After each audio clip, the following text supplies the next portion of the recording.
السلام علیکم ورحمۃ اللہ تعالی وبرکاتہ۔ محترم ناظرین، آج ہم یہ بیان کریں گے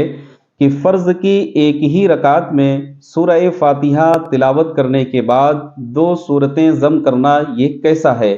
یعنی کہ اگر کوئی شخص فرض نماز پڑھ رہا ہے اور اس نے سورہ فاتحہ کی تلاوت کی، اس کے بعد جہاں پہ ضم صورت کرتے ہیں یعنی جہاں پہ صورت کو ملاتے ہیں، اگر کسی نے دو صورتیں ملا دی تو ایسی صورت میں نماز اس کی ہوگی یا نہیں ہوگی، اس کے متعلق حکم شرع کیا ہے۔ دیکھیے، حکم شرع کے مطابق فرض کی ایک ہی رکعت میں دو صورتیں بلا فصل پڑھنا یہ امام کے لیے مکروہ ہے اور منفرد کے لیے اس میں حرج نہیں ہے۔ یعنی کہ اگر کوئی شخص امامت کر رہا ہے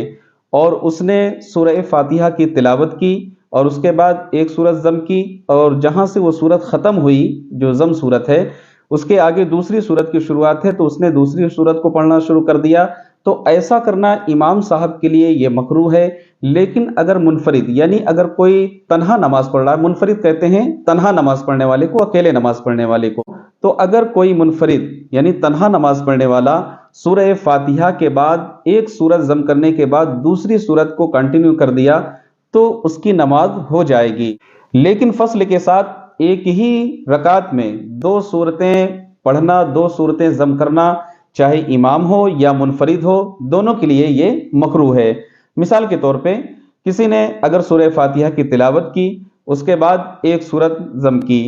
پھر درمیان میں ایک سورت یا چند صورتیں اس نے چھوڑ دی، پھر اس کے بعد اس نے تلاوت شروع کر دی، تو چاہے امام صاحب ہوں یا تنہا نماز پڑھنے والا ہو، یہ دونوں کے لیے مکروہ۔ مصنف بہار شریعت رحمۃ اللہ تعالی علیہ فرماتے ہیں کہ فرض نماز کی ایک ہی رکعت میں دو صورتیں ضم نہیں کرنا چاہیے، دو صورتیں نہیں ملانا چاہیے، یعنی کہ سورہ فاتحہ تلاوت کرنے کے بعد دو صورتیں نہیں پڑھنا چاہیے۔ لیکن اگر منفرد ایسا کر لیا تو اس میں حرج نہیں ہے، یعنی تنہا نماز پڑھنے والا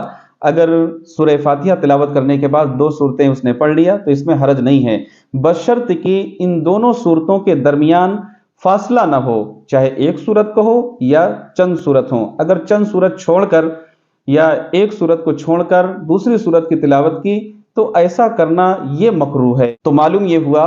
کہ فرض نماز کی ایک ہی رکعت میں ایک سے زیادہ صورتیں پڑھنا یہ مکروہ ہے، البتہ سنن و نوافل میں ایک سے زائد صورت پڑھنے کی اجازت ہے، اس میں کوئی بھی حرج نہیں ہے۔ اللہ کریم کی بارگاہ میں دعا ہے کہ مولا تعالی ہم تمام کو اس مسئلے پر عمل کرنے کی توفیق رفیق عطا فرمائے۔